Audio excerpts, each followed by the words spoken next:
Күндүн негизги окуя кабарлары жаңылыктар маалымат программасында аны менен мен Азамат Байетов тааныштырам. Саламатсыздарбы? Алгач кабарлардын кыскача түрмөгү. Аялын жардамчы кылып алган экс-депутат Султанбай Айжигетовго айып тагылды. Күнөөсүз адамдын мойнуна банги кылмышын илген тергөөчүлөр кармалды. Чоңалайда Анапияев курган ресторандын жери мамлекетке кайтарылды.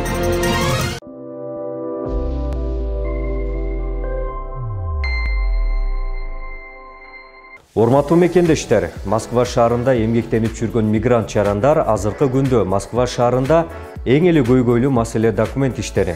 Жаңы келгендерге турак жайга каттоо, каттоону узартуу, базада жок болсо каттоо, ошондой эле эмгек келишими, медициналык китепче, ИНН, СИНИЛС, ДМС, паспорт котору, кара тизмеден текшеребиз, айыппул, базадан текшерүү жана да Вайлберске керектүү документтерди даярдап беребиз. Биздин дарек метро Павлецкая. Байланыш үчүн +7 977 736 15 87 WhatsApp номерине кайрылыңыздар.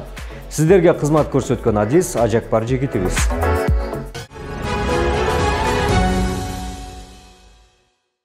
Эми ушул жана башка маалыматтардан алдыда кененирээк айтып беребиз. Жалал-Абадта баңгизат боюнча жала жапкан тергөөчүлөр жана аларга жардам бергендер кармалды. Бул тууралуу УКМК билдирди. Маалыматка ылайык, алар ушинтип баңгизаттар менен күрөшүү статистикасын жакшыртмакчы болушкан. Баңгизаттарды мыйзамсыз жүгүртүүгө каршы күрөшүү башкармалыгынын кызматкерлери жана Базар Коргон райондук ички иштер бөлүмүнүн тергөөчүсү Жалал-Абад облусунун тургундары жана түрмөдөгү жарандардын жардамы менен жабырлануучуга жала жабышкан. Тагыраагы жабырлануучуга милициянын көрсөтмөсү менен Базар Коргондогу кароосуз калган үйгө марихуана жашырган. Бул тымызын ичти билбеген желим баштыкты таап, милиция кызматкерине берген. Алар муну уюштурулган сатып алуу катары сыпатташып, жабырлануучу 3 айдан ашык тергөө абагында мыйзамсыз кармалган деп айтылат маалыматта. Тергөөнүн жүрүшүндө жабырлануучунун көрсөтмөсү эске алынбай, ага кысым көрсөтүлүп, моюн калтыртышкан. Бирок ал сот тарабынан акталган. УКМК 24 апрелде Ички иштер министрлигинин кызматкерлери жана ошондой эле алардын шериктери кармалып, убактылуу кармоочу жайга киргизилгенин кошумчалады. Бишкек шаардык милициянын баңгизатка каршы күрөшүү бөлүмүнүн кызматкерлери наркозат сатууга шектелип кармалды. Бул тууралуу УКМКдан билдиришти. Маалыматка ылайык 29 апрелде кезектеги ири көлөмдөгү баңгизатты берүү учурунда милициянын капитаны жана анын шериги милициянын лейтенанты кармалган. Шектүүлөрдүн жашаган жана иштеген жерлеринде тинтүү жүргүзүлүп, баңгизаттар табылды.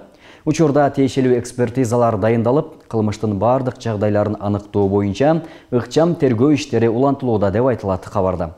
Милициянын капитаны УКМКнын тергөө абагына, ал эми лейтенант 1-СИЗОго камакка алынганы кошумчаланды.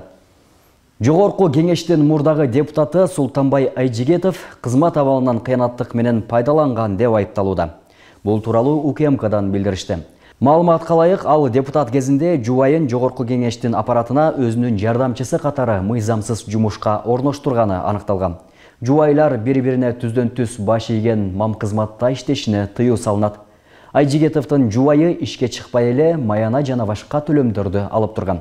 Алсак Жолдошова 2022 жылдын апрелинен баштап 3 жыл ичинде 3,2 миллион сом алган деп жазылган маалыматта. Ошондой эле атайын кызмат Айжигетов Баткендин губернатору болуп турганда да аялын кол алдындагы кызматка алганын белгилеген. Мында да экөө кызмат абалынан кыянаттык менен пайдаланды деп айыпталууда. Эске салсак, Султанбай Айжигетов мартта депутаттык мандатынан ажыратылган. Буга Айжигетовдун талапкерлигин койгондо бир кезде бейбаштык менен айыпталып соттолгонун маалымдабай койгону жүйө келтирген. Ошто мас абалында жол кайгуу кызматкерлери менен чатакташкан өзгөчө кырдаалдар министрлигинин куткаруу кызматынын башчысы камакка алынды. Окуя 6 апрелде болгон. Рейд учурунда мас абалында кармалган өзгөчө кырдаалдар министрлигинин кызматкери жол кайгуу кызматкерлерине баш ийбей күч колдонуп сөккөн. Ага кылмыш иши козголуп, убактылуу кармоочу жайга киргизилди. Ош шаардык ички иштер бөлүмүнүн кайгуу кызматынын басма сөз кызматы массалык маалымат каражаттарына берген маалыматына ылайык бул иш тергөөгө өткөрүлүп берилген. Өзгөчө кырдаалдар министрлиги болсо окуя 6 апрелде болгонун тастыктап, ичкиликтөө жүргүзүлөөрүн маалымдады. Жаңжалга катышкан прокуратуранын мурдагы кызматкери былтыр жумуштан алынган. Анын кызматтык күбөлүгү боюнча иликтөө жүргүзүлдү. Чоңалай районундагы мыйзамсыз менчиктештирилген 2 жер тилкеси мамлекеттин балансына кайтарылды. Бул тууралуу УКМКнын басма сөз кызматынан билдирди.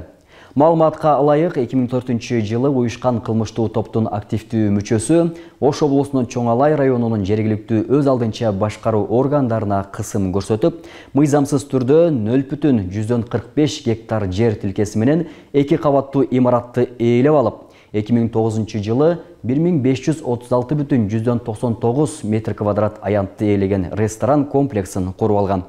Ошол эле учурда 1999 жылдын май айында Чоңалай райондук мамлекеттик администрациясынын айрым кызмат адамдары Дароо Откоргон айылынын борборундагы 0,117 гектар жер тилкесин мыйзамсыз түрдө жеке менчикке өткөрүп беришкен. Учурда аталган жер тилкесинин ээси болуп саналган жаран жер тилкесин өз ыктыяры менен мамлекеттин балансына өткөрүп берди. УКМК мыйзамсыз менчиктештирилген мүлктөрдү аныктоо жана мамлекеттин балансына кайтаруу боюнча ишин улантууда.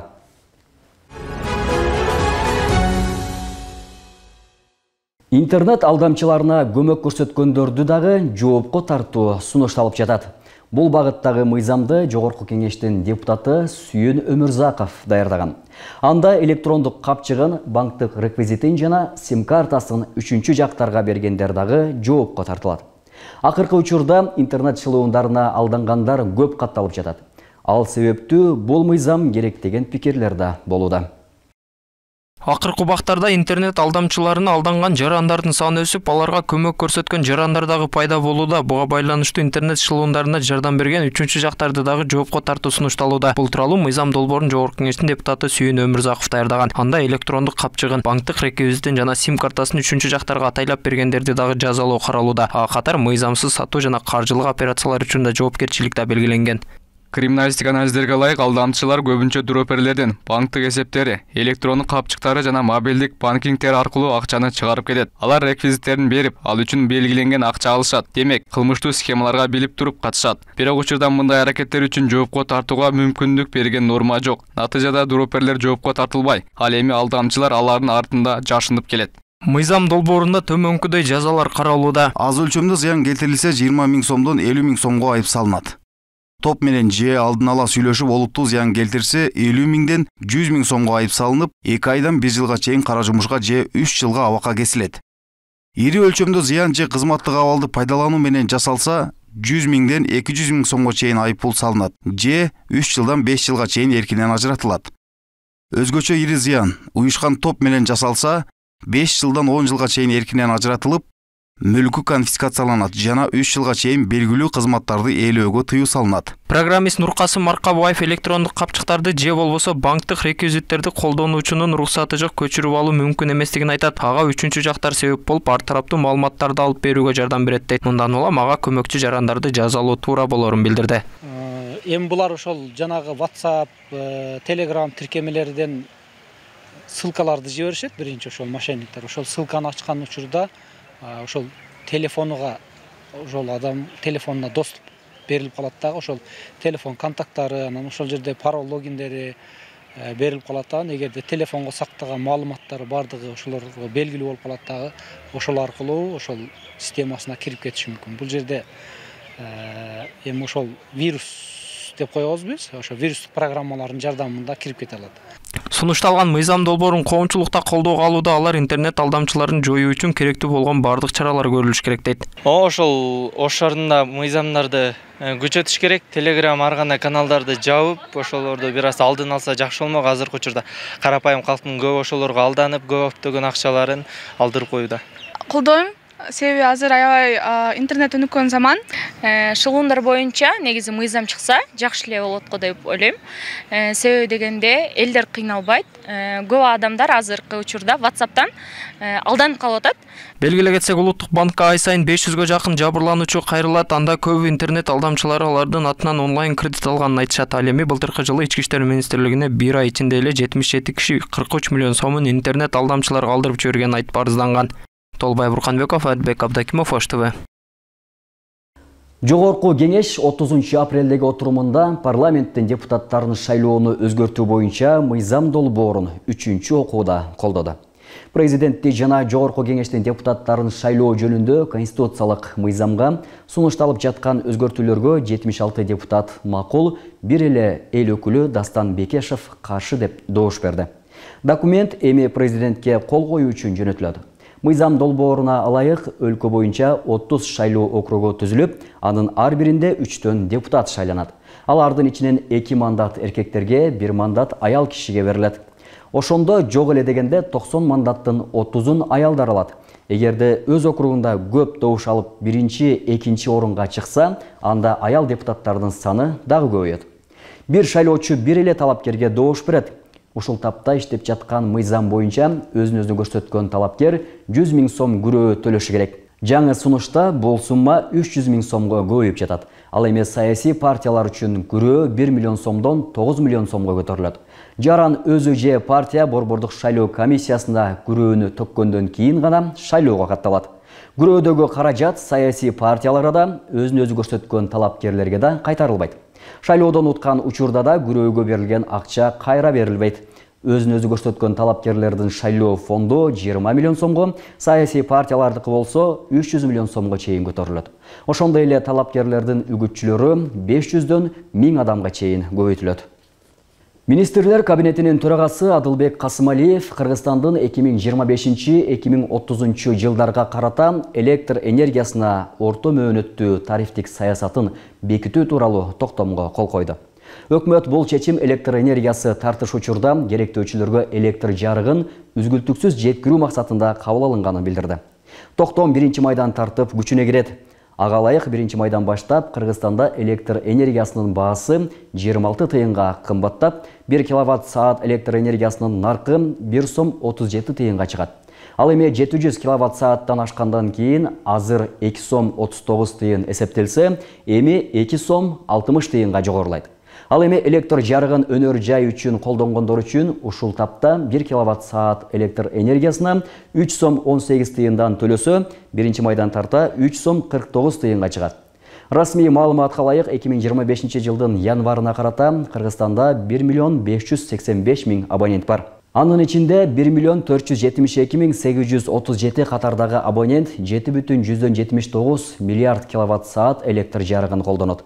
Ал эми 6,47 миллиард киловатт-саат электр энергиясын өнөр жай ишканалары пайдаланат. Ош шаарындагы мектептерге адамдарды жүзүнөн тааный турган акылдуу камералар орнотулуп баштады. Бүгүнкү күндө жалпы 31 камера алынып, алар окуучунун саны көп болгон мектептерге жайгаштырылды. Байкоочу камера кылмыш жасаган жарандардын өздүгүн тактайт. Андагы негизги максат мектептердеги кылмыштуулуктун алдын алуу.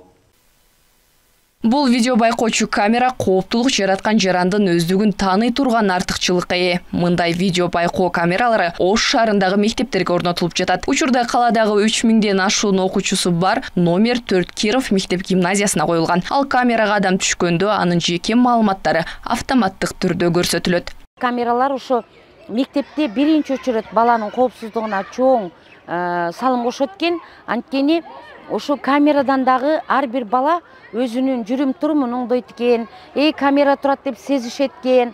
Ошон үчүн ушул бул камералардын коюшу биздин мына айрыкча мектептердеги балдардын коопсуздугун сактоодо чоң жардам берет деген ойдобуз. Жалпы Ош шаарындагы мектептерге коюлуучу адамды жүзүнөн тааный турган 31 камера алынган. Бүгүнкү күндө анын 15 мектептерге орнотулуп, 1 жума аралыгында иштеп баштайт. Ага жергиликтүү бюджеттен 1 миллион 800 000 сом акча каражаты каралган. Ички иштер башкармалыгы менен биздин министрликтин атайын ошол келишимин негизинде ар бир 15 мектепке 31 ошол 100 метрдик аралыктагы жүзүн тааный турган камералар орнотулуп атат бүгүнкү күндө. Ага жергиликтүү бюджеттен 1 миллион 800 000 сом акча каражаты каралды. Азыр камералар орнотулуп бүттү. Азыр ушул Кыргыз Телеком ошол өзүнүн линиясын тартып эле бүтөт. Акыркы учурда мектептердеги өлүм менен аяктаган чыр-чатактар байма-бай катталып жатат. Ал себептүү мектептерде окуучуларга болгон көзөмөл күчөгөн. Эми мектептерге адамдын жүзүн тааный турган камера орнотуу менен коопсуздукту көзөмөлгө алуу максатталууда. Учурда жалпы 740 камера орнотуу боюнча тендер жарыяланган. Бүгүнкү күндө Ош шаарынын аймагында коопсуздуктун алдын алуу боюнча бир канча камералар орнотулуп жатат. алардын ичинде жүзүн тааныган камералар да бар. Алардын пайдасы бүгүнкү күндө кылмыштуулукту тез ачууга жана кылмыштын алдын алууга болгон иштерди алдыга жылдырат десек болот. Бүгүнкү күндө мектептер арасында да мектептерге да орнотуу иштери жүрүп жатат. Бүгүнкү күндө жүзүн таануу боюнча атайын видео байкоо камераларын орнотулат. Азыркы учурда сүйлөшүүлөр жүрүп жатат. Булар орнотулуп калса, бир канча кылмыштардын алдын алабыз жана бир канча кылмыштардын ачууга өз салымын кошот.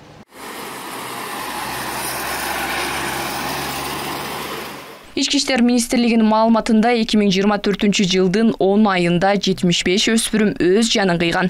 Анда окуучулардын мындай кадамга көпчүлүк учурда миграция, жумушсуздук, эрекетчилик, чоң сунуу, опузалоо жана үйдөгү пикир келишпестигиңдүү маселелер түртөөрү айтылган. Айшагүл Элдияр кызы, Тимур Эрнесов, Ош ТВ. Быйыл улуу жеңиштин 80 жылдыгы белгиленет.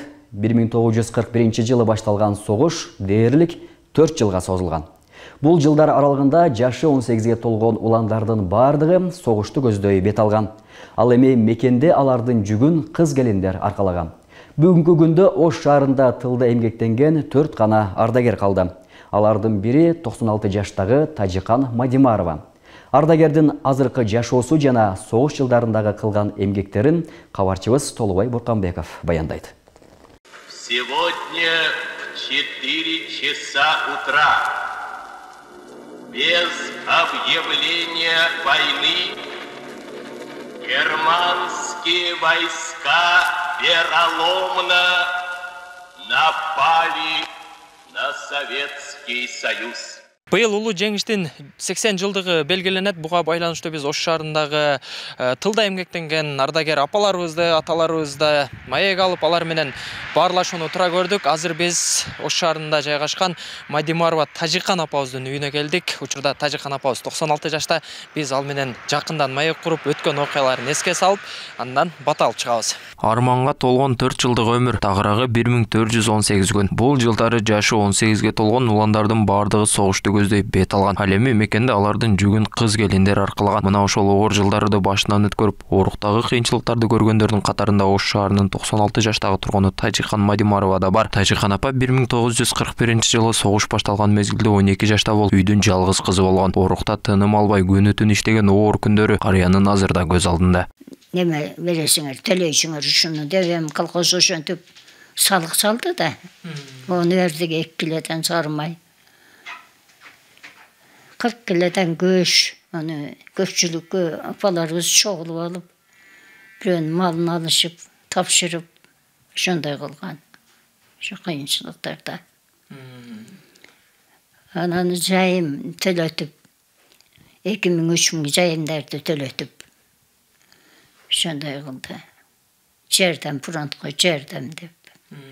Şuna miydap çıktap жүрүп төлөшөт апаларыбыз. Тажикан Мадимарованын бала чагы согуш мезгилине туура келгендиктен 7-класска чейин билим алган. Жаштайынан зирек жана эмгекчил болгон каарманыбыз өзүнүн кат сабатын өнүктүргөн. Согуш жылдарында талаада ору кызылча терип, жоокерлердин азык түлүгүн камдап эмгектенген. Катар фронттон келген каттарды кат элерине окуп берип турган. Андагы жазылган саптар али күнгө чейин эсинде экенин айтып буларга токтолду. Эми каттар келетилелиги Vanda kenvetem çok 3 bıçak kıl öyle peçete oluştum peçete nemenin peçete poştan peçete basılı öyle geletele de.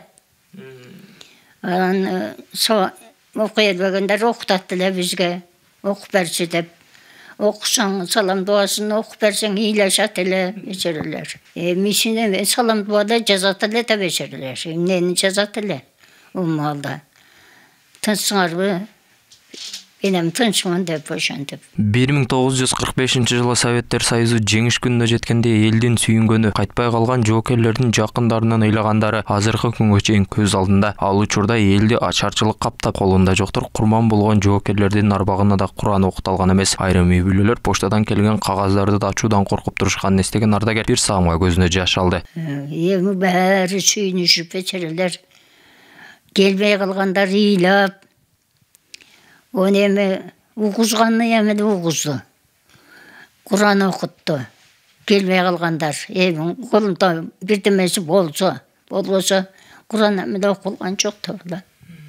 көп адамдар келбей қалды. Құран тілі оқылған жоқ. Көбі Құран тілі оқытып дуа қылған жоқ та. Қара қағаз деп ошондой экенде апам бечара апар поштаға апарып бер, қайтып апарып бер. Ой жалғыз бала эле о бечара шындыктын угармаба деп бечара апам. Белгилей кетсек, азыркы тапта Ош шаарынын аймагында оорукта эмгектенген 4 кан ардагер калды. 2024-жылдын 22 августунда Улуу Ата мекендик согуштун жалгыз ардагери Касымбай Жолдошев үйүнө салган. Ардагер 1925-жылдын 25 июнунда Ноокат районунун Шоңкол айылында туулган. Согуштун 2 топтогу майыбы болгон. Ал 1950-жылдын май айына чейин 8 жыл мекенге кызмат кылган эле. Азырынча сиздерге жеткирилүүчү кабарлар мынаушулар. Ушул жана башка маалыматтардан кененирээк кабардар болуу үчүн Ош ТВ чекит KG расмий сайтыбызга же болбосо Instagram, Facebook, YouTube баракчабызга баш бассаңыз болот. Алдыда дүйнө жаңылыктары Ош ТВнын эфирин улантат. Саламатта туруңуздар.